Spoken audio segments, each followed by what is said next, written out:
twisted tails. Kako je Crvenkapa, odnosno Bjanka, preživela Vuka po drugi put? Napisao Marko Pejović. Priču pripoveda Vladislava Đorđević. Bila jednom devojčica Bjanka. Nekada, kada je bila mlađa, nosila je crvenu kapicu zbog koje su je mnogi zvali Crvenkapa. Sada, kada je malo odrasla, kao da je na nju zaboravila. Isto tako je i baku, koja je tu kapicu isplela, retko posećivala. Baku volim, ali do nje se može doći samo kroz tu šumu, gustu i mračnu, govorila je Bjanka. A moram i da menjam 2 autobusa. No, tog dana je baki trebalo odneti namirnice i hranu, jer je već toliko stara da ne može sama ići u nabavku, a tata i mama po običaju puno rade. Hajde, Bjanka, vreme je da ustaneš, doviknula je mama iz kuhinje. Bjanka je nešto promrmljala u znak negodovanja, ali je unapred znala da je to uzaludno. Ako hoćeš da se vratiš pre mraka, morala bi da kreneš što pre, rekla je mama. Bjanka se uspravi u krevetu i pogleda po sobi. 2 police sa naguranim knjigama koje samo što nisu počele da padaju. U uglu kutija oko koje su razbacane društvene igre, stolica na kojoj su nemarno spuštene pantalone, majica, duks i čarape. Pomisli kako je možda vreme da sredi taj nered. Mama joj inače to stalno govori, ali sada nikako nema vremena. I to je rečenica koju ona mami uvek uzvrati. Umila se i obukla na brzinu, mama joj je već postavila doručak. Poslednji put si sama išla kod bake, mama je pokušavala da se seti. Pa, pre 3 godine, a baka te se puno uželela. Bilo bi joj drago da staviš i onu crvenu kapicu što ti je isplela. Mama, ma nisam više klinka, mrštila se Bjanka.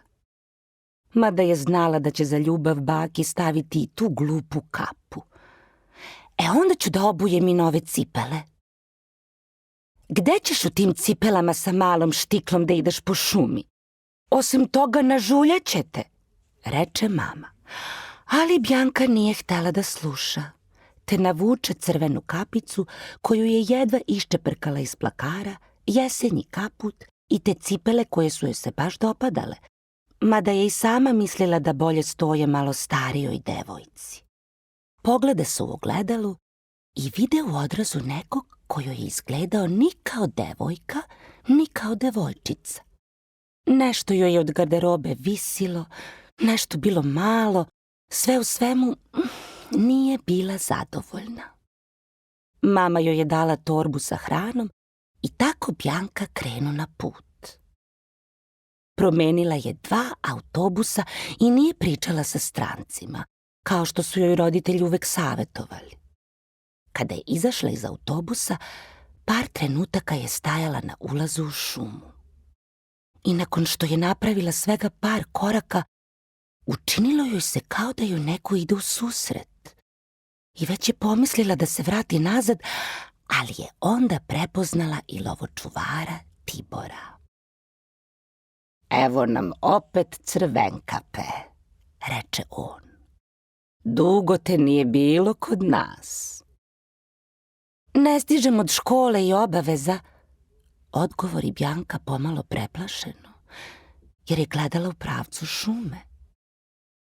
Ovde je nešto mračnije nego obično ili mi se to čini? Sve je isto kao što je i bilo. I dalje se muva tu neki vuk.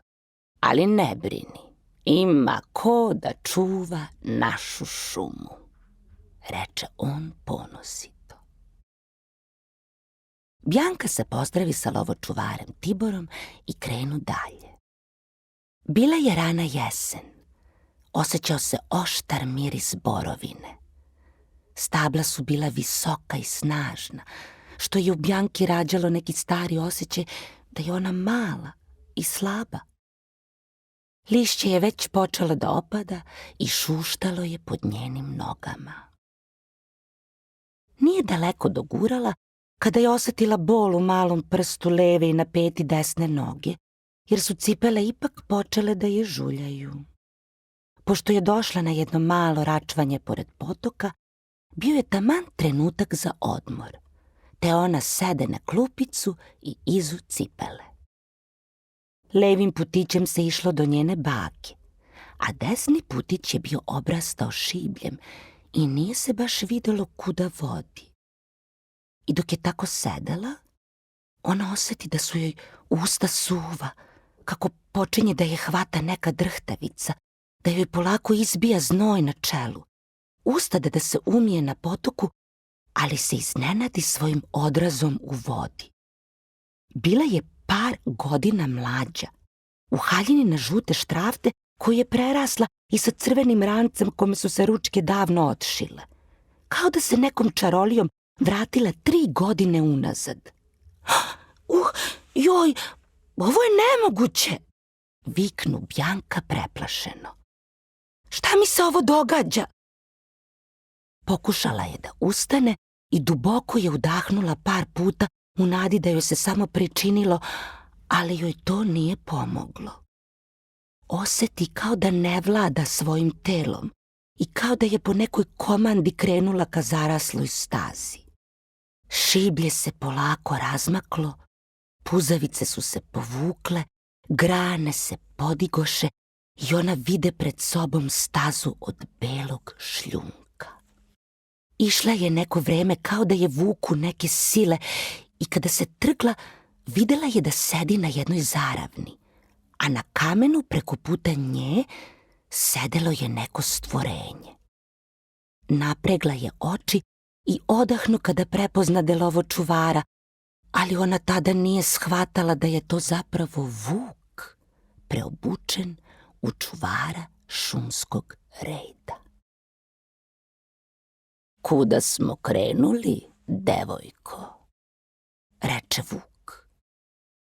Idem kod bake, odgovori Bjanka. A gde živi baka, devojko? Od račvanja se ide do starog hrasta i tu blizu uklete špilje je bakina koliba. Nego, uvek sam se pitala zašto tu špilju zovu ukletom? Zato što kada jednom u nju uđeš, više iz nje izaći ne možeš, odgovori vuk i htede da promeni temu, te reče, vidim da te žuljaju te cipelice. Nije trebalo da ih danas obujem, treba da se razgaze. Ma nemoj da mučiš te lepe nožice. Pomoći ću ti ja da lakše prođeš put. On razgrnu jedan grm i na svetlu zasja crna mašina. Ajde, popni se na moj motor, pa ćemo brzo do bake zajedno. Čudno je da ti, lovočuvar, ideš motorom po šumi, a znaš da je to zabranjeno? Zbunjeno reče Bjanka. Devojko, nema ničeg lepšeg nego kada se rade nedozvoljene stvari. Osmehnu se i nagnu blago u njenom pravcu, što je izgleda bilo dovoljno da ona osjeti težak miris njegovog krzna. I ona se seti da joj je jednom vuk, preobučen u njenu baku, prišao isto tako blizu, da je maltene osjetila njegov dah na svom licu, njegovu njušku pored svog nosa, njegove šape na svom struku.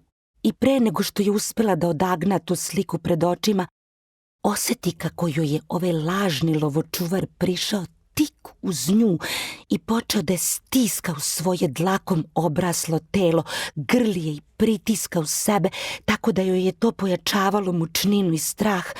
Pomislila je, umreću, a istovremeno je znala da želi živeti, te se snažno otimala i udarala ga po grudima, gurala i grizla, borila se i sama kao lavica, a Vuk je sve vreme pokušavao da joj utiša, pritiskajući joj šapu na usta. I taman kada je mislila da joj snage ponestaje, začulo se u blizini pevanje lovočuvara Tibora. Njegov je glas bio snažan i dubok i to kao da je štrecnulo Vuka, koji se uplašio da može biti uhvaćen, pa je njegov stisak popustio. Bjanka se otrgnu i poče bežati kao da joj je vetar noge nosio. I dok je tako skoro bez daha trčala, plašila se da je Vuk tik iza nje, da grabeći za njom zuri tim velikim krvavim očima, u nadi da će se ona saplesti ili posrnuti, pa da će je on u tili čas zgrabiti i proždrati. U trenu joj je nešto povuklo njenu crvenu kapicu i ona pomisli da joj je to Vuk stigao, no to joj se kapica zakačila za granu. Bjanka ju je snažno povukla, ne želeći da se zadržava, ali se kapa u toj borbi oparala u gužvu crvene vunice, koju Bjanka hitro stavi u džep i požuri dalje. I tako, u tom mahnitom begu, ona ipak ulete u bakinu kolibu. Šta se desilo, dete moje? Reče baka, videvši Bjanku zadihanu. A ova joj se zalete u zagrljaj i poče gorko plakati, jer je konačno dala oduška svom preplašenom srcu. Bako, bilo je tako strašno, taj grozan čovek, taj Vuk, ta zver što me vukla i stiskala i gušila, ridala je Bjanka, dok se nešto u njenom džepu komešalo. Vidi, bako, ovu vunicu, ne znam šta joj je i kako da je smirim, reče Bjanka kroz suze. Stavila ju je na sto, a ona je gmizala kao kakva prepletena zmija, čudno tanka, ali nemirna i brza. Baka pređe dlanom polako preko vunice i tiho joj reče: hajde, mala, dušo sveta, sad se smiri, nisi kleta. I vunica se polako uvukla u teglu koja je bila na polici pored ognjišta i za sobom je povukla poklopac. Mirovaće tamo neko vreme, ne brini, reče baka i postavi sto da Bjanka večera. A Bjanki tek tada postade jasno koliko je sati i da se u šumi predugo zadržala, te reši da ostane i prespava kod bake, pa će sutra nazad kući. Bako, molim te javi mami da ću ostati kod tebe večeras, da ne brine, reče Bjanka. Baka je klimnula glavom, poljubila unuku u čelo i ova zaspa čvrstim, ali pomalo nemirnim snom. Sutradan, kada je otvorila oči, odahnula je uz olakšanje. Dobro je. Kod bake sam, u kolibi i ovde ništa strašno ne može da mi se dogodi. Rekla je sebi samo trenutak pre nego što je neko zakucao na vrata. Baka je sedela pored ognjišta, leđima okrenuta ka vratima, ali pošto je već bila pomalo nagluva, nije reagovala. Bjanka se hitro obuče i sama otvori vrata. A tamo stoji još jedna baka. Bjanka u čudu pogleda u staricu za ognjištem, a onda u ovu što stoji na vratima. U tom času ova na vratima poče hitro da govori. Bjanka, ja sam tvoja prava baka, izašla sam da naberem šumsko voće za džem, a Vuk se tada ušunjao u kuću, preobukao se da izgleda kao ja, kako bi te zavarao i sad čeka pored ognjišta da nas obe pojede. Bjanka je brzo razmišljala šta da radi, te se seti tegle sa vunicom. Otvori je i izbaci vunicu na pod, a ova je otpuzala do starice za ognjištem. U tom trenu Bjanka shvati da je starica na vratima zapravo preobučen Vuk.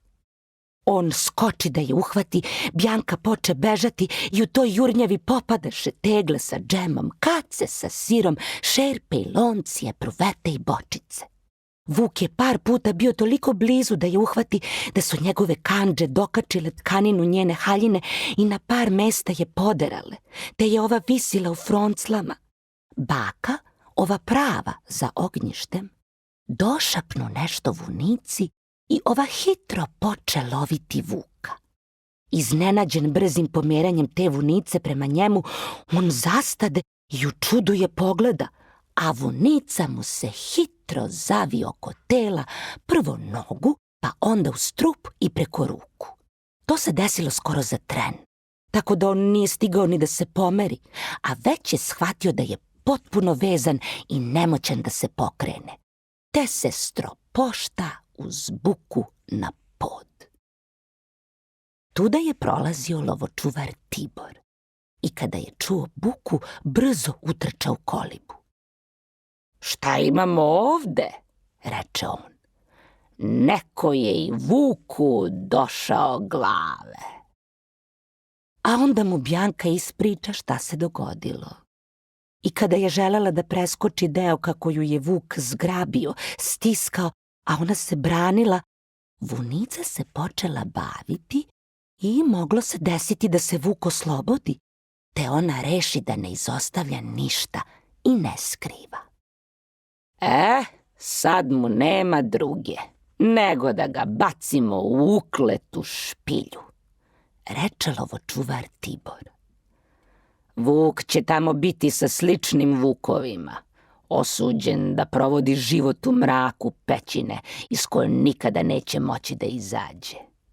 Verovatno će tamo i umreti, ako ga neki drugi vuk iz pećine u međuvremenu ne pojede, dodade lovočuvar. On uprti vuka na svoja leđa, ali dok ga je bacao u tu duboku crnu rupu, vunica se sama otpetljala i odgmizala do kolibe. Tamo se poče sama plesti i krojiti i sačini divnu crvenu haljinu, koju Bjanka obuče. Ona obuji svoje cipelice na štiklu, za koje je prvi put osetila da joj potpuno pasuju. "Dođi ovde, da se bolje vidiš," reče baka i pokaza Bjanki da stane ispred ogledala. Bjanka pogleda svoj odraz. To više nije bila ona preplašena devojčica u haljini na žute štrafte i sa crvenim rancem na leđima. Videla je devojku za koju je znala da će hrabro i ponosno živeti još dugi niz godina.